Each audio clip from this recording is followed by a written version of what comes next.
bonjour à tous et à toutes. Deux raisons, je pense, deux raisons me semble-t-il de participer à cet atelier. Tout d'abord, le sujet de circonstance. Toutes les directions juridiques aujourd'hui sont soumises à un impératif de performance et nous le sentons au quotidien dans la manière dont nous travaillons. Ensuite, je dirais, le format qui a été retenu pour cet atelier, pragmatique, opérationnel, et qui a pour objet de vous apporter toutes les réponses que vous souhaitez et dont vous aurez besoin pour mettre en œuvre des legal operations dans vos entités. Voilà. Donc, effectivement, la promesse client est ambitieuse, mais pour cela, on s'est entouré de trois spécialistes, Hélène Guillot, Audrey Deleiris et Christophe Roquy. Alors, Hélène, vous étiez avocate avant de passer en direction juridique. Donc, vous avez fait profiter vos services des sociétés comme Genzin, Ipsen. Mais votre credo en tant que DJ, c'est la transformation continue de la fonction juridique. Tout à fait. Et ce credo, vous l'avez suivi jusqu'au bout, parce qu'en effet, depuis juillet 2019, vous êtes, alors je reprends le titre exact, Head of Legal Operation and Transformation chez Ipsen, et vous vous focalisez sur un point important sur lequel nous reviendrons un peu plus tard, l'excellence opérationnelle des directions juridiques. Exactement. Merci. Audrey, quant à vous, vous êtes chasseuse de tête, vous avez rejoint donc Fed Legal en 2010, si je ne me trompe pas. Aujourd'hui, vous êtes responsable du pôle dédié au recrutement des directeurs juridiques, fiscaux, conformité. Vous faites aussi du contract management. Vous intervenez surtout dans l'industrie de services. Et vous avez cofondé un réseau, Flint, French Lawyer Intake. Et Christophe, donc, vous êtes professeur de droit et doyen honoraire du corps professoral de l'EDEC Business School. Vous dirigez aujourd'hui le Augmented Law Institute. Vos travaux de recherche et vos publications sont assez diverses et multiples. Ça porte aussi bien sur la relation entre le droit et la stratégie, la place du droit dans l'entreprise et la performance juridique, l'évolution du métier juridique face aux changements technologiques. Vous êtes auteur de nombreux ouvrages, vous êtes membre de nombreux comités scientifiques, aussi bien en France qu'à l'étranger. Quant à moi, donc, je suis Olivier Bélandrade, je suis co-responsable de la Factory du Cercle, directeur juridique à mes heures perdues, et je vais pour vous aujourd'hui modérer cet atelier que nous allons avoir ensemble pendant 1 heure. Je laisse les derniers s'installer avant que nous plongions dans le vif du sujet. Pour le coup, je vais me tourner vers Christophe. Christophe, avant donc d'échanger sur les missions, sur la valeur ajoutée, tous ces sujets qui nous intéressent pour les Legal Operations, j'aimerais bien que vous nous présentiez en quelques mots ce que sont les Legal Operations. Bonjour à toutes et à tous, vous m'entendez bien? Ravi d'être parmi vous, merci pour cette présentation Olivier. Donc j'ai le redoutable privilège de commencer cet atelier en espérant être un peu meilleur que l'équipe de France hier en début de match. Mais bon, ça veut dire que le meilleur restera à venir après, donc c'est parfait. Donc peut-être partir d'un petit peu loin mais rapidement, mais ça vous le savez là encore toutes et tous. Bon, ça fait des dizaines d'années que la fonction juridique existe dans l'entreprise, avec pour credo, pour mission initiale, le fait d'avoir des expertises, des compétences juridiques, grâce à celles-ci de pouvoir détecter, analyser dans l'environnement juridique quels sont les risques, les opportunités qui vont pouvoir ensuite être prises en compte, intégrées ou pas dans les prises de décision business et stratégiques. Ça, c'est bien connu. La fonction s'est développée au fil des années. Et puis petit à petit, les directrices et directeurs juridiques, mais aussi leurs clients, l'entreprise, se sont dit c'est très bien de maîtriser des expertises juridiques, on a de très belles compétences, de très belles équipes, mais c'est peut-être pas suffisant parce que la fonction juridique doit délivrer un service à ses clients internes, ou si on n'aime pas le mot client interne, à l'entreprise.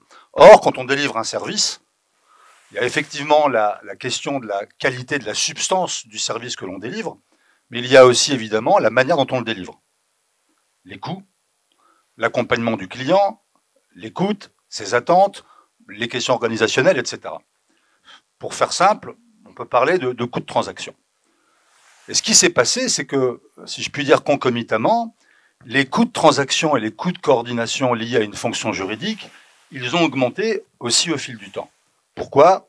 Parce que, mais ça vous le savez aussi parfaitement, l'environnement juridique est devenu plus complexe, l'environnement business est devenu plus complexe, il y a eu les phénomènes d'internationalisation, de globalisation, des équipes internes qui se sont étoffées, un recours croissant à des équipes externes, des avocats ou d'autres prestataires. Donc, en résumé, des coûts de transaction qui ont augmenté, et puis aussi des coûts de transaction qui ont augmenté parce qu'il faut aussi coordonner les relations entre l'équipe juridique interne, les équipes juridiques externes, et puis les équipes RH, financières, systèmes d'information, etc. On peut ajouter à ça très rapidement d'autres événements un peu plus récents, mais on le voit, une tendance parfois à réinternaliser certaines expertises juridiques, et puis la montée en puissance depuis maintenant, je dirais, une quinzaine d'années, peut-être un peu plus, de ce qu'on appelle les ALSP, c'est-à-dire les Alternative Legal Service Providers. Donc, ces entreprises prestataires qui offrent à la fonction juridique, des services alternatifs à ceux proposés historiquement par le cabinet d'avocats. Et donc, face à tout ça, est apparu, aux États-Unis d'abord, mi-années 90, fin 90, début 2000, la fonction Legal Operations. La définition, quelque part, elle est contenue dans le terme opération. L'objectif, c'est bien de pouvoir piloter des opérations de délivrance d'un service à un client qui est l'entreprise, aux meilleures conditions possibles et au meilleur coût possible.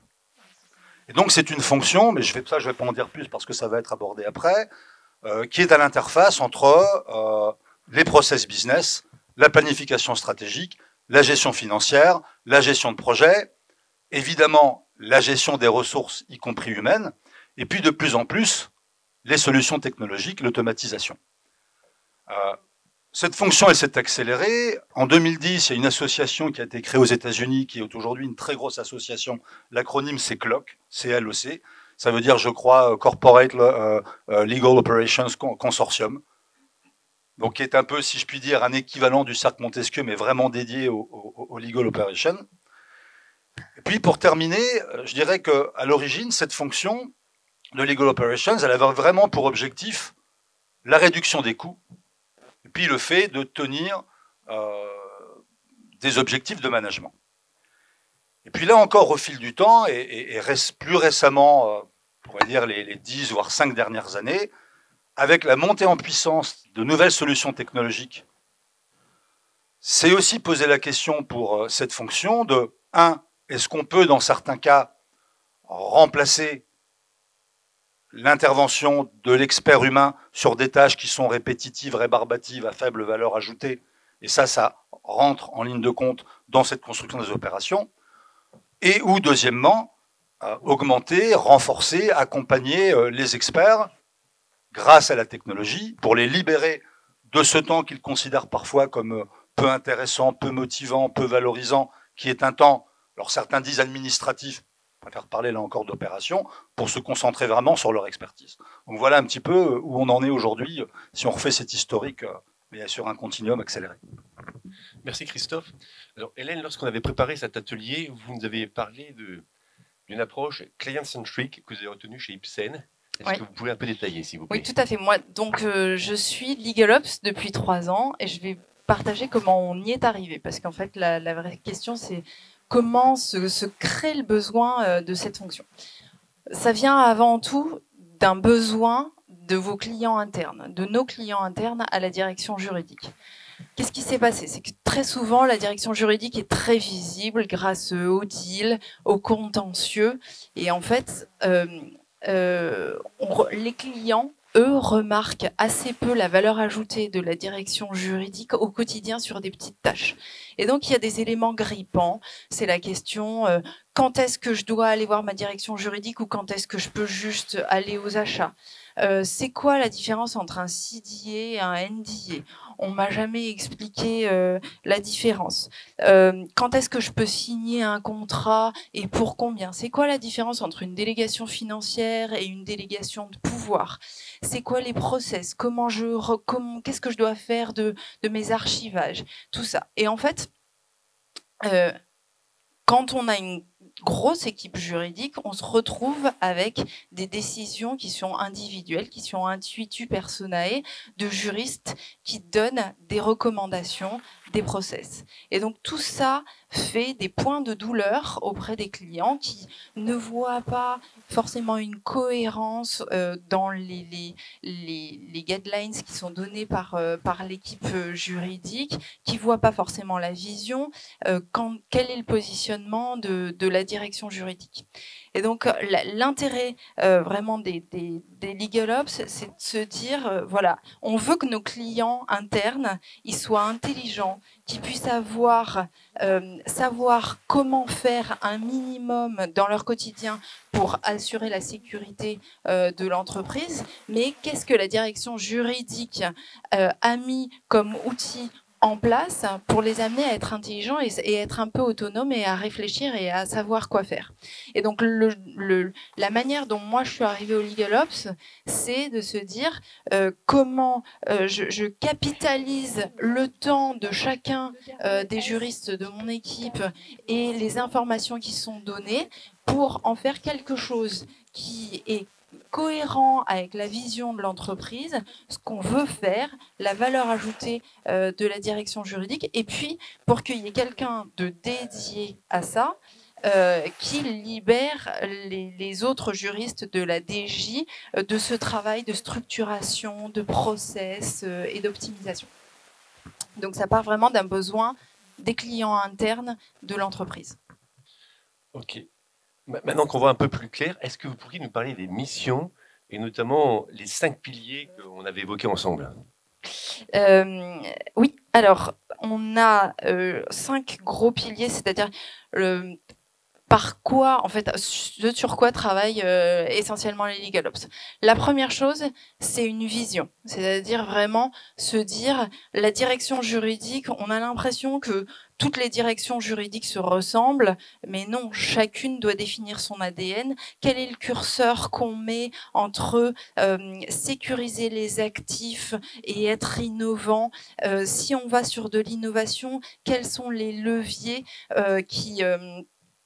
sur lequel on veut travailler. Et donc, en fait, cette vision, déjà, elle est motivante pour les juristes, mais en plus, elle leur permet au quotidien de pouvoir gérer leurs priorités en disant éternellement les juristes se disent par quoi je commence. Non, j'ai mon directeur juridique qui m'a dit la vision c'est ça, donc ça m'aide à savoir comment je gère mes priorités. Et puis ça dit à tout le reste de l'entreprise à quoi on sert. Et franchement, parfois, c'est pas du luxe.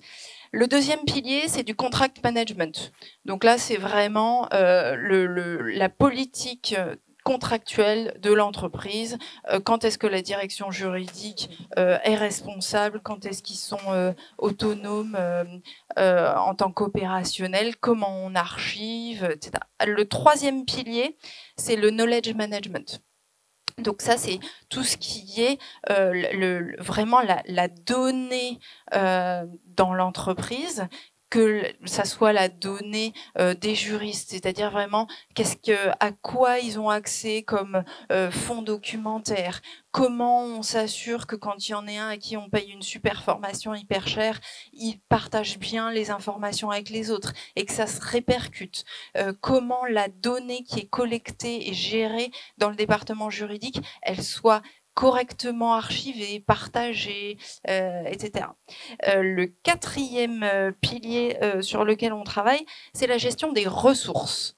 Donc la principale ressource, c'est évidemment les gens qui participent, qui sont dans la direction juridique, tout type de poste confondu. Donc comment on fait pour mettre les bonnes ressources? C'est-à-dire, est-ce que j'ai envie de faire monter en compétence quelqu'un pour qu'il soit mon référent sur un sujet, je sais pas, intelligence artificielle, et que je le fasse monter en compétence dans 4 ans, ça va être mon référent, ou est-ce que je décide de former un peu tout le monde pour que ça soit un actif diffus? Comment je fais pour que ces ressources-là, elles soient celles qu'il me faut pour mon entreprise ou pour ma structure sur ce qu'elle veut devenir dans les 5 ans à venir?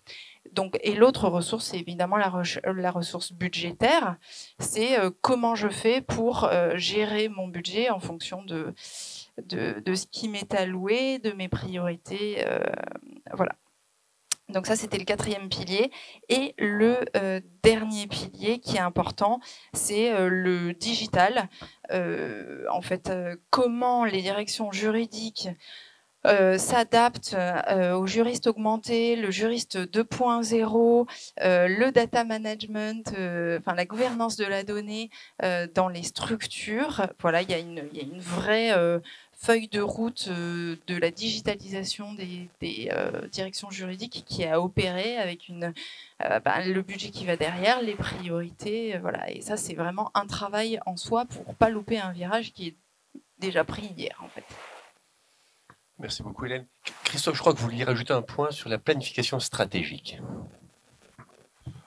Oui, alors, deux anecdotes très très rapides. La première, c'est que il y a maintenant des années, quand j'ai créé, ça devait être en 91-92, donc bon, maintenant quelques années, le département juridique à l'EDEC, où à l'époque c'était à la fois un département d'enseignement, de recherche, mais aussi de conseil à la DG sur les affaires juridiques. On a séparé ça après et on a bien fait. On me dit, voilà Christophe, comment tu vois les choses? Est-ce que tu peux préparer un petit peu ta vision pour le COMEX de l'époque? Bon. Donc j'y vais, je présente mon truc, puis on me dit, mais ok, c'est bien, maintenant, est-ce que tu as fait une planification stratégique? J'arrivais de la fac de droit, la notion m'était un peu étrangère. Bon, ça c'est bon, première anecdote. Donc heureusement, j'ai des personnes à l'époque, encore aujourd'hui d'ailleurs plus compétentes que moi sur la question, qui m'ont aidé et m'ont guidé.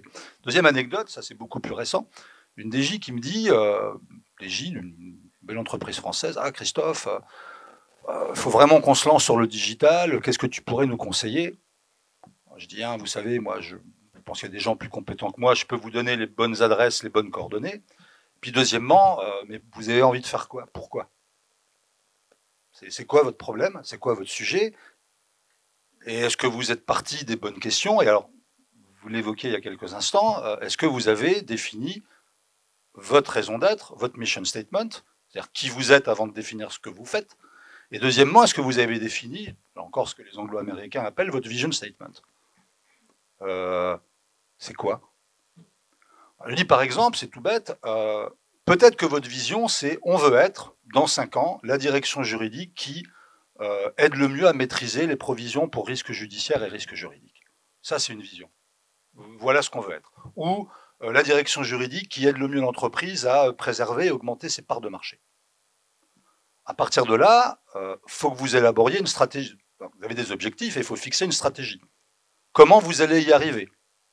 Avec quelles étapes, avec quels moyens, avec quel accompagnement, etc. Donc là, la planification stratégique, en l'occurrence, et c'est un rôle, je parle sous votre contrôle, clé des legal operations, c'est d'aider la directrice, le directeur juridique ou le general counsel à aller vers cette vision à partir d'une stratégie, parce que définir une stratégie, quand on sait réfléchir un peu, c'est pas compliqué. Par contre, la mise en œuvre, les étapes, les actions en fait, les opérations, les actions à mener, le suivi et mesurer les écarts et savoir où on en est, s'il faut pivoter, pas pivoter, parce que une stratégie, c'est aussi fait pour être changé éventuellement au fil du temps. Ça, c'est capital. Donc, ça fait partie, effectivement, des rôles clés des legal operations. Merci Christophe. Bon. Maintenant qu'on sait à peu près quelle est leur mission, moi, la question à laquelle j'aimerais bien avoir une réponse, c'est quelles sont les qualités requises, attendues des legal operations? Oui, c'est une très bonne question. Est-ce que vous m'entendez? Oui. C'est une très bonne question parce que c'est une fonction qui est quand même nouvelle.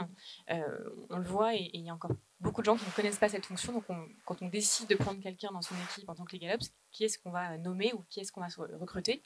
Une première chose à savoir, c'est qu'aujourd'hui, il n'y a pas de compétences techniques, il n'y a pas de formation en fait qui existe aujourd'hui sur ces fonctions-là. Et c'est vraiment un métier de soft skills.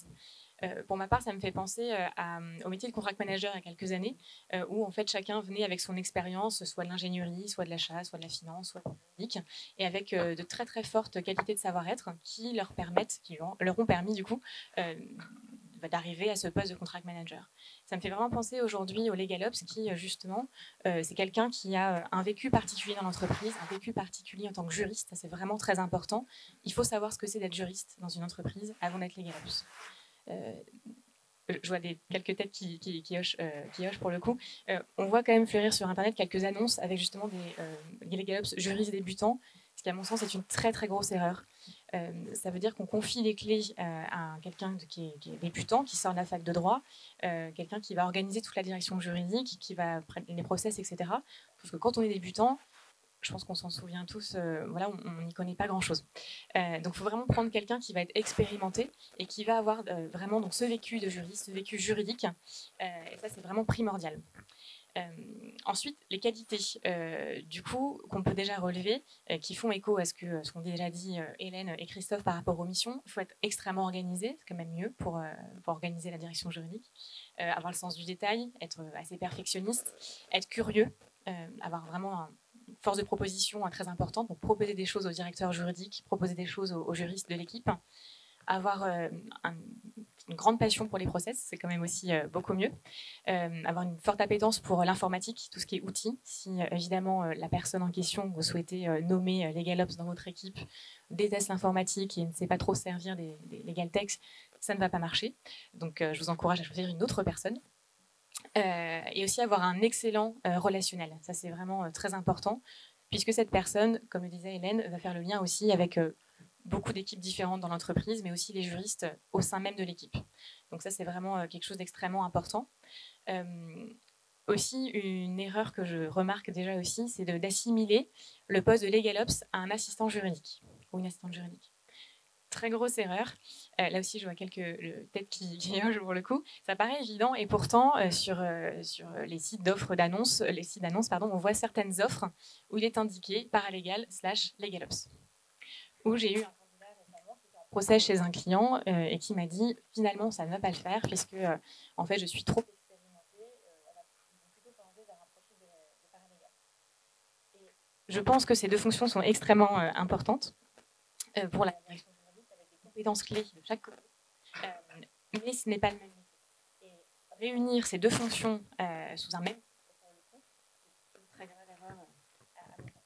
Je peux illustrer, Audrey, juste. En fait, il faut opérer du changement.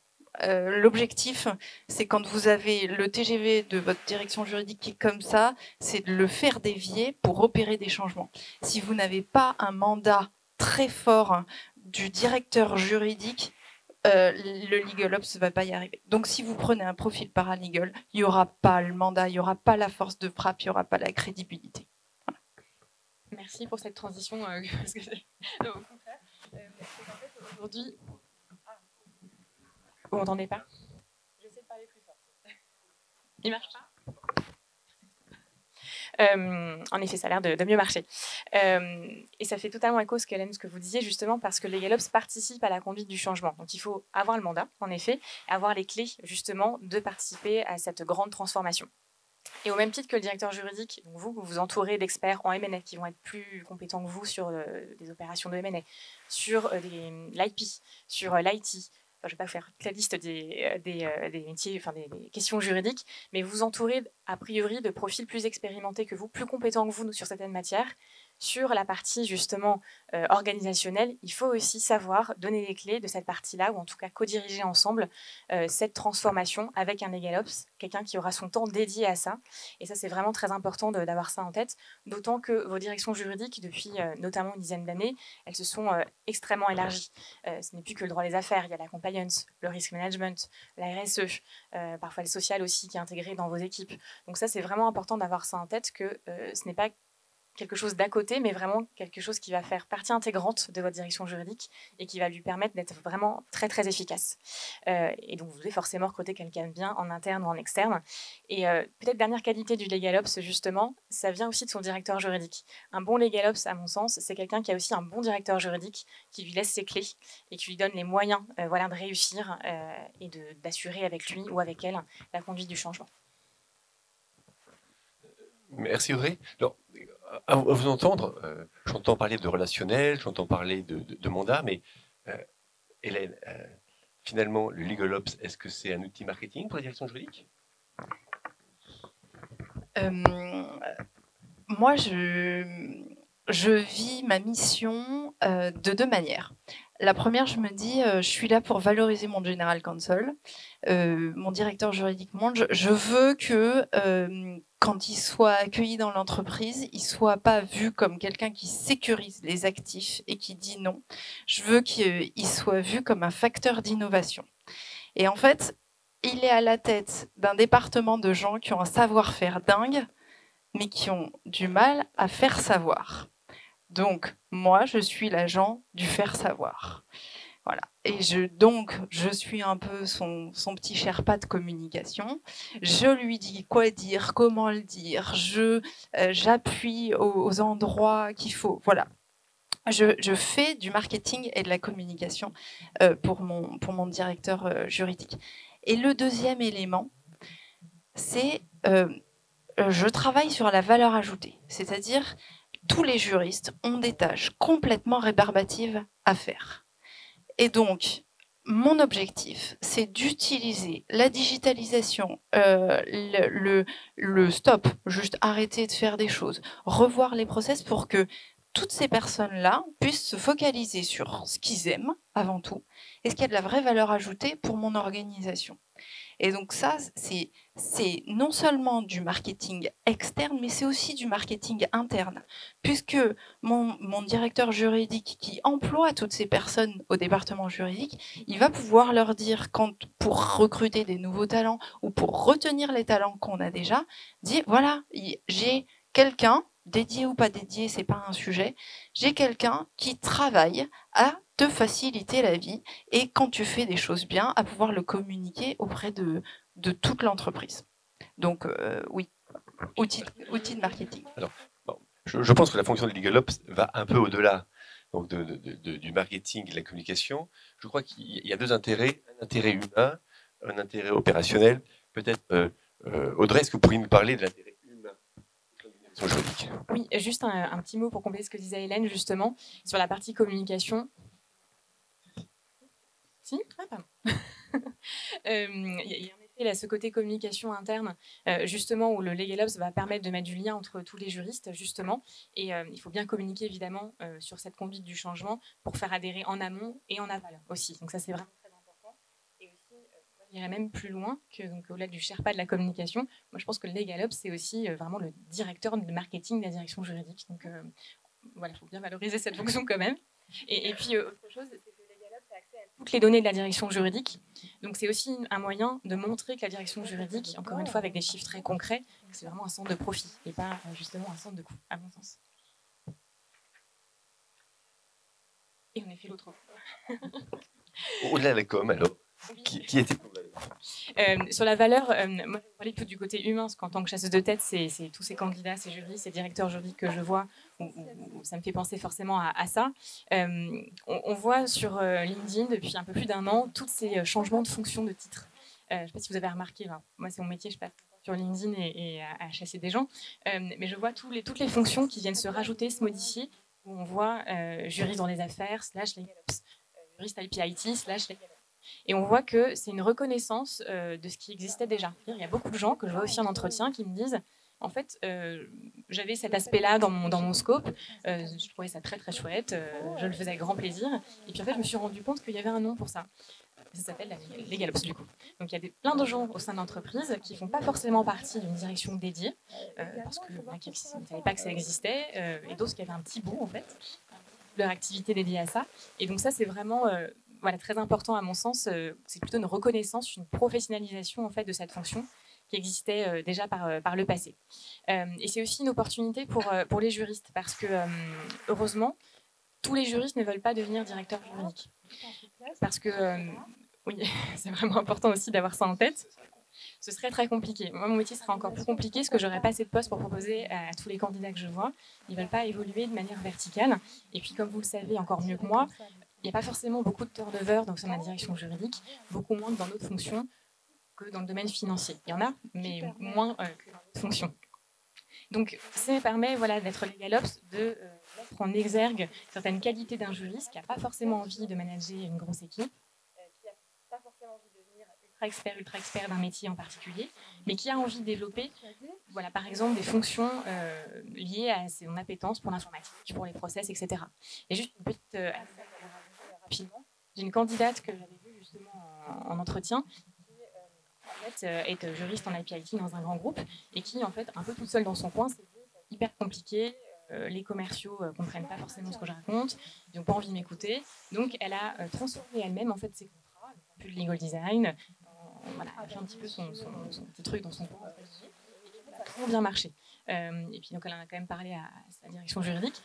C'est super, elle a dû former en fait, ses collègues différentes au sein de son équipe pour toute la partie Legal Operations.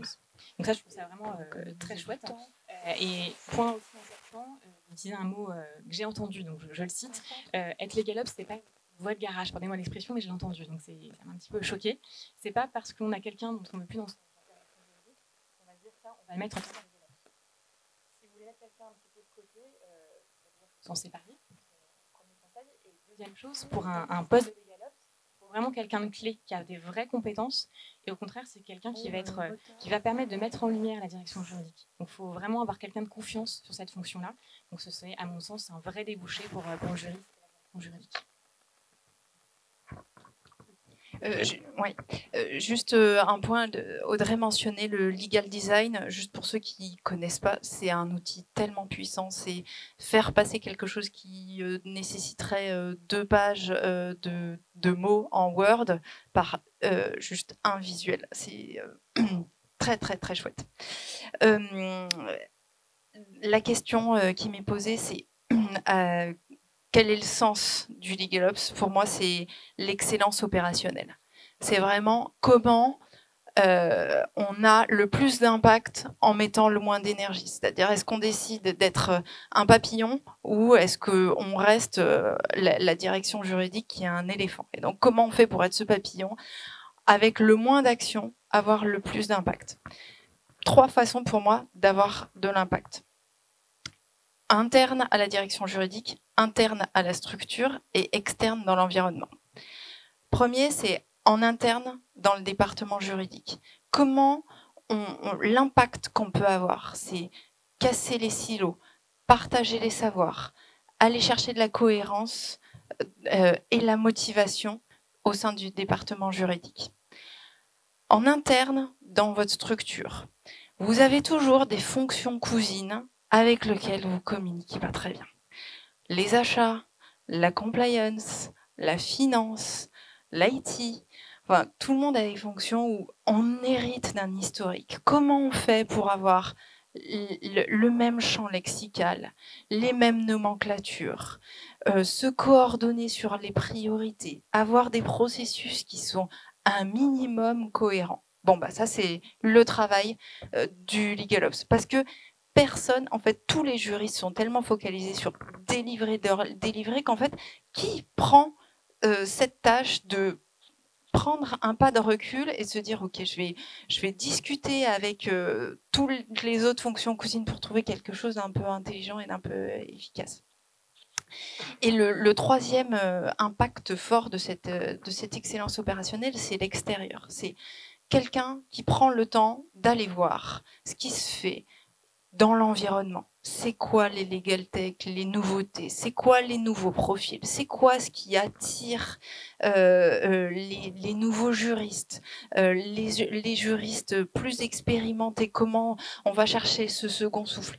Comment on fait pour avoir toujours un coup d'avance à la direction juridique? Voilà, on a besoin de quelqu'un qui aille se nourrir de l'extérieur. Et pour moi, voilà, l'impact du legal operation, c'est d'aller chercher cette excellence opérationnelle. Merci Hélène.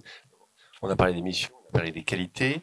Moi, j'aimerais bien un peu avoir votre avis sur les enjeux, les perspectives qui sont autour de ce legal operation. Alors, déjà, pour rebondir très vite, mais je vais être très bref, des points clés qui ont été abordés sur l'importance de la gestion du changement. Effectivement. Et ça, ça demande des compétences particulières.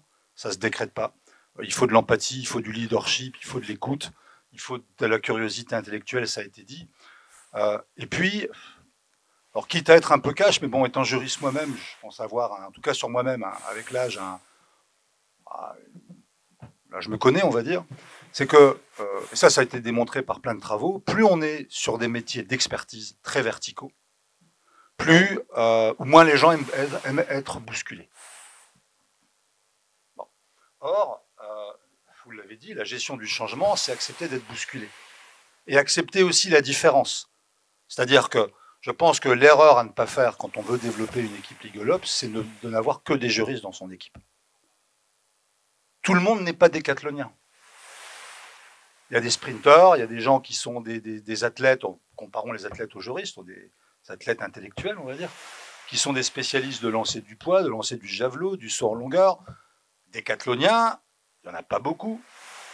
Et puis même chez les décathloniens, ils vont trouver chacun sur les disciplines respectives du décathlon bien meilleurs qu'eux. Donc, un des enjeux, c'est l'inclusion et la diversité. Et comme un autre enjeu demain de la fonction, ça va être la data, puisqu'il y a de plus en plus de données à traiter, et en particulier, plus votre direction juridique va être de taille importante, plus il y aura de la donnée à traiter, plus il faut faire du business intelligence, traiter des données internes, externes, etc. Ça ne s'improvise pas, ça demande une appétence particulière pour ça. Donc, se dire, je vais avoir besoin dans mon équipe, et peut-être même en tant que patron des Legal Operations, de recruter des ingénieurs, des data scientists, des personnes avec un profil plus business, qui peuvent venir, pourquoi pas, du monde des consultants en stratégie, avec vraiment une vision globale. Et c'est pas reconnaître que le juriste a ses limites. C'est juste dire, peut-être que là, on a besoin de profils différents, parce que trouver des juristes, c'est pas mon cas en tout cas, à la fois experts de leur domaine, qui se débrouillent bien avec la data. C'est-à-dire, c'est pas seulement aller chercher les bonnes solutions, les comprendre, c'est être capable de mettre ensuite d'orchestrer tout ça. D'avoir une vraie appétence pour le business, de faire de la gestion financière, etc., etc. Je pense qu'il doit y en avoir dans cette salle. Il n'y en a quand même pas tant que ça. Donc, Hélène l'a dit, ça peut être évidemment une évolution de carrière et monter en compétences des juristes, mais ça peut être aussi aller chercher des compétences complémentaires. Et je pense que, désolé si j'enfonce une porte ouverte, comme on dit, que plus on va intégrer dans une équipe juridique, mais c'est vrai en cabinet aussi, des profils nouveaux, qui ne sont pas forcément des profils juridiques, plus on s'enrichit. Et alors, complètement d'accord avec toi, Audrey, si dans des DJ, on dit ou on pense que Legal Operations, c'est la voie de garage, là, c'est le Moyen-Âge. Hein. Enfin, en tout cas, ce n'est pas la Renaissance, ça c'est certain. Troisième tendance, c'est que, et on l'a dit, c'est vraiment être à l'écoute, à l'affût de ce qui est en train d'émerger sur le marché en termes de solutions et voir comment on va être capable de les intégrer pour piloter justement cette activité de la direction juridique. Ce qui a été dit aussi, donc j'y reviens mais très rapidement, c'est être tourné vers les résultats, être capable d'avoir les bons indicateurs, et je sais que cette différence elle est chère à Olivier Chaduteau, cette différence entre indicateur d'activité et indicateur de performance, c'est pas la même chose. Et je pense qu'un directeur général ou une directrice générale ou un COMEX, en général, il n'en a rien à faire de savoir si on traite 100, 200, 2000, 5000 contrats. Qu'est-ce qu'on en a à faire? En revanche, ça veut dire quoi? Le volume d'affaires, il a augmenté, on a plus de fournisseurs, plus de clients, enfin, qu'est-ce qu'on fait de cette donnée? Dernière chose, je pense que dans les tendances qu'on commence à voir sur le marché aujourd'hui, alors là, plus côté cabinet, au pluriel, c'est soit une stratégie d'intégration, c'est-à-dire qu'on voit aujourd'hui des acteurs qui arrivent sur le marché avec des offres intégrées. On vous apporte, à vous, direction juridique, éventuellement le soutien externe en expertise juridique complémentaire. On vous amène les solutions technologiques et on vous amène aussi l'aide sur vos opérations. Ça, c'est l'offre globale. Et certains cabinets, alors ce sont plutôt des gros, sont en train de le faire. D'autres se disent, bah, nous, on ne veut pas faire de croissance interne là-dessus, on va chasser en meute, on va faire du partenariat, et on amène éventuellement à la direction juridique ces solutions globales. Dernier point, je vérifiais ça hier soir, la dernière étude qu'a fait Clock sur en fait, les tendances majeures aujourd'hui des legal operations. Alors là, on parle des États-Unis, donc les tailles de DJ ne sont pas forcément les mêmes. Mais la moyenne aujourd'hui des équipes en legal ops, c'est 7 équivalents temps plein. Et sur les 7 équivalents temps plein, à peu près 50% de juristes, 50% de non-juristes.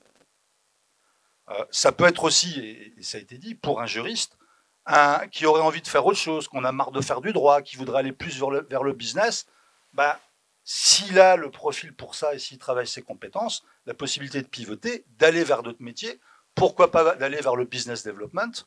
Je pense que c'est une chance formidable pour tous les juristes, parce que ça crée de nouveaux métiers et ça enrichit le portefeuille de compétences. Hélène, votre avis sur la question, les enjeux, les perspectives.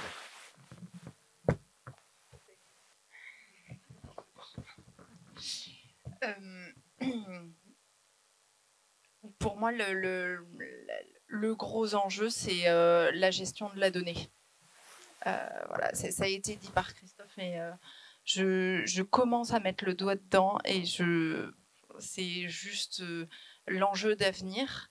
D'un point de vue écologique, d'un point de vue de la performance, d'un point de vue de l'efficacité. Voilà, pour moi, il faut différencier dans la gestion de la donnée le conseil juridique qu'on donne. Et donc là, nos juristes, ils sont en train de monter en compétences. Nous, juristes, on monte en compétences sur quel est le droit applicable à la gestion de la donnée. Et du coup, on en oublie de se dire, mais nous, toutes les données qu'on crée en tant que département juridique, toutes celles qu'on gère, comment on le fait correctement?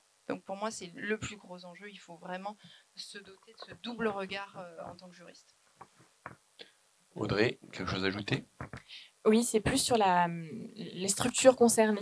En fait, ça ne concerne pas forcément, c'est pas un enjeu uniquement pour les grosses directions juridiques du CAC 40. C'est le cas évidemment parce qu'il y a plus de ressources et que c'est peut-être plus facile de dédier quelqu'un dans son équipe quand on a plusieurs dizaines, voire centaines de juristes, c'est évident.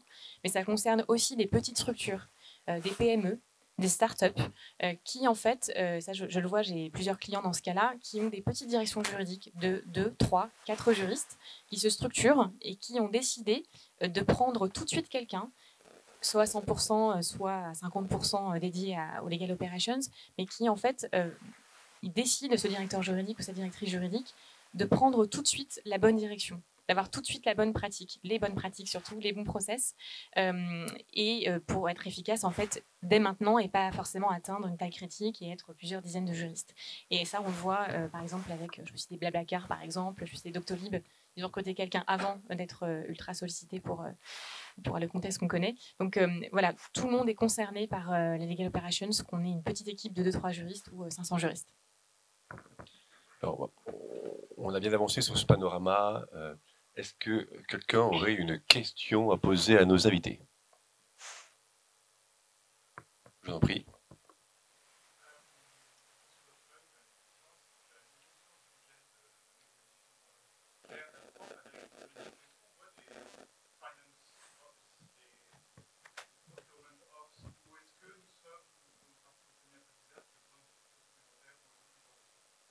Alors moi, j'ai plein de petits amis chez Ipsen. Et en effet, j'ai des équivalents achat, finance, IT et compliance. C'est vraiment les 5 qui se structurent beaucoup sur ce sujet. Et on travaille hyper bien ensemble parce que justement, on amène de la cohérence. C'est plus simple depuis que j'ai des petits amis que quand j'étais toute seule. Une autre question? Je vous en prie.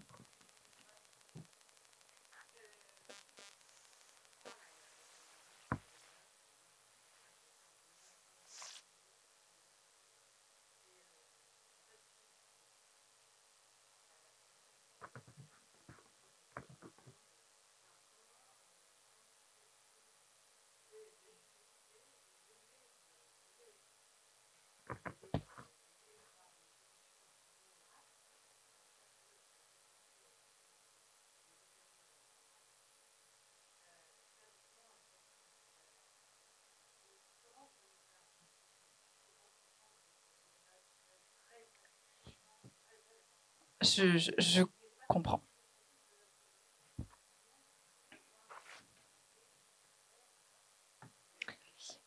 Pour moi, il faut partir du... Ouais, je comprends très bien. En fait, il faut partir des points de douleur. C'est-à-dire, on n'est pas obligé d'avoir un Legal Ops. On peut tout à fait commencer juste par une chose toute bête. La première chose par laquelle j'ai commencé, pour donner un exemple, c'est d'interfacer sur notre intranet l'org chart du juridique, de l'interfacer avec notre outil RH. Ce qui fait qu'en fait, je vais plus avoir besoin, je vais arrêter d'avoir un org chart qui est éternellement pas à jour. Et en fait, c'est tout bête, hein. Ça m'a pris une journée pour faire ça avec l'IT, et désormais, mon org chart est toujours à jour. Et en fait, tout simplement, j'ai répondu à un besoin des opérationnels qui disaient « je n'arrive jamais à trouver quel est le bon correspondant ». Et en fait, vous pouvez tirer cette pelote-là, de vous dire, il y a quelqu'un de votre équipe, donc pour répondre à votre sujet de coût, ça n'est pas quelqu'un de dédié, c'est quelqu'un de votre équipe qui prend un point de douleur, qui le tire, qui trouve une solution, qui l'implémente. Et puis si ça marche, ça fera des petits. Autre chose, vous avez aussi des très bons acteurs, des prestataires de services, il y en a dans cette salle, qui travaillent en Legal Ops. Et donc vous pouvez aussi sortir des enveloppes budgétaires pour dire j'ai un problème, j'ai des experts sur le marché qui vont m'apporter des solutions. Et donc vous pouvez faire comme ça sans créer un poste dédié. Voilà.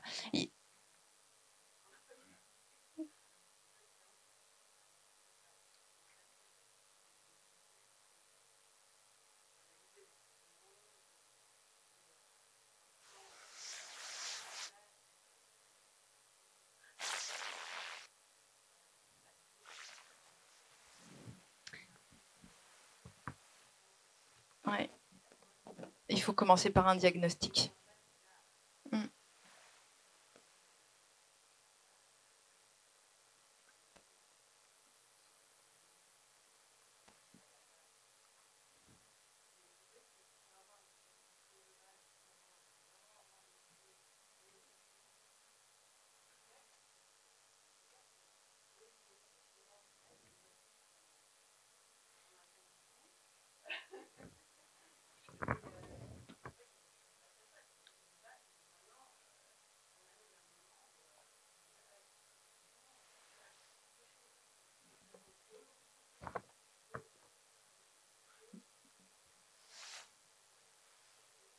Ouais.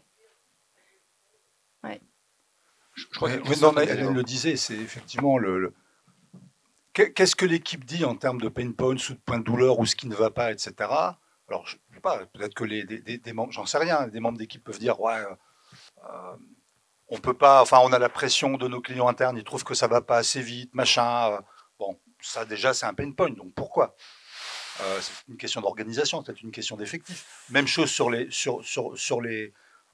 clients internes. Après, alors le sujet n'est pas différent, hein, mais sur oui, vous n'êtes qu'un centre de coût. Ça, c'est vrai que c'est un combat maintenant assez ancien de la part des DJ.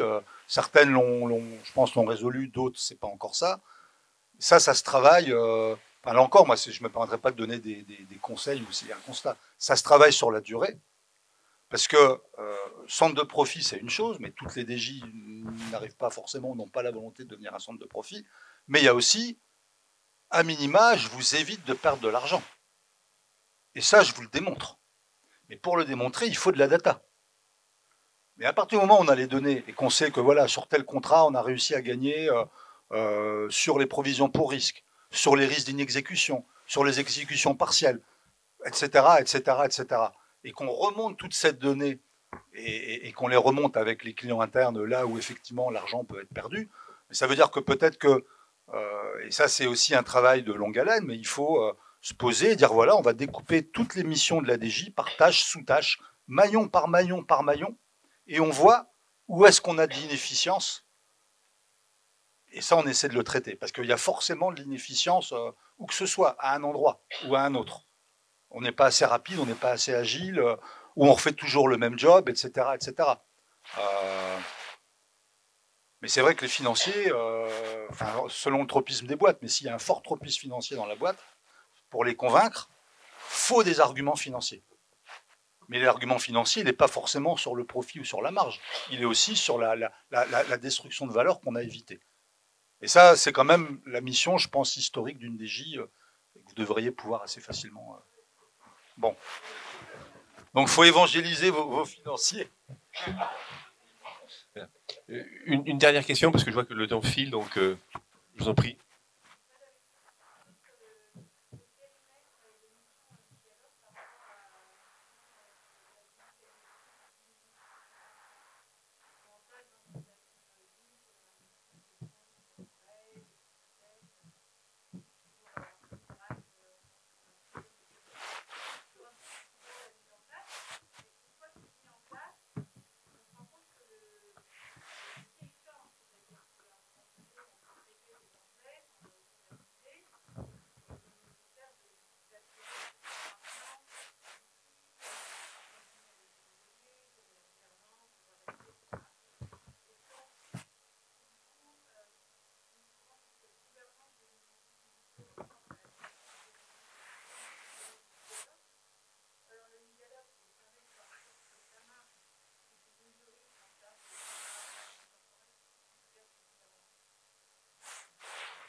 J'ai envie de dire qu'il n'y a pas de réponse dogmatique. Moi, de ma propre expérience, j'ai décidé de garder chez moi le pôle de contract management. Donc, dans mon équipe, il y a tous les administrateurs des plateformes de contract management, alors que par contre, je suis un co-gérant, je suis plutôt un consultant interne de l'équipe corporate ou de l'équipe brevet, qui sont maîtres de leurs propres solutions et qui ont fait des réunions régulières pour qu'on vérifie comment ça s'optimise, comment on fait la maintenance, quelle est la bonne gouvernance à opérer. En fait, ce qui est important, je pense, c'est que au LegalOps, on n'a pas forcément la compétence d'être administrateur de tous ces outils. Par contre, on se dote de la vision globale qui nous permet de voir la cohérence de ces outils de la DJ entre eux, mais surtout de la cohérence avec les autres outils. C'est-à-dire, c'est mon job en tant que LegalOps de savoir que la finance ou les achats vont changer d'outils, et qu'en fait, il y a des opportunités d'interface, il y a des opportunités de changement de nomenclature, etc. Et donc, voilà, c'est essentiellement ça. Après, le qui est administrateur de quoi, j'ai envie de dire, c'est vraiment ad hoc. Le temps file, ça fait presque une heure qu'on est ensemble. Alors, je serais tenté de demander à nos trois invités, juste en une phrase, de résumer ce qu'ils voudraient qu'on retienne de cette heure passée ensemble. Christophe, peut-être ? Oula, plein de choses. Est-ce que c'est une phrase? Je ne sais pas. Que c'est une fonction d'avenir qui, je pense, aujourd'hui et encore plus demain, est indispensable, et qu'elle ne peut se développer et s'épanouir que s'il y a un soutien absolu de la directrice, du directeur juridique ou du general counsel. Soutien absolu. Parce que les LegalOps vont lui simplifier la vie considérablement et lui amener peut-être dans certains cas les métriques et les démonstrations de réussite et de contribution à la valeur que la patronne ou le patron du droit n'arrivait pas à avoir tout seul. Donc il faut apprendre aussi un peu à lâcher prise.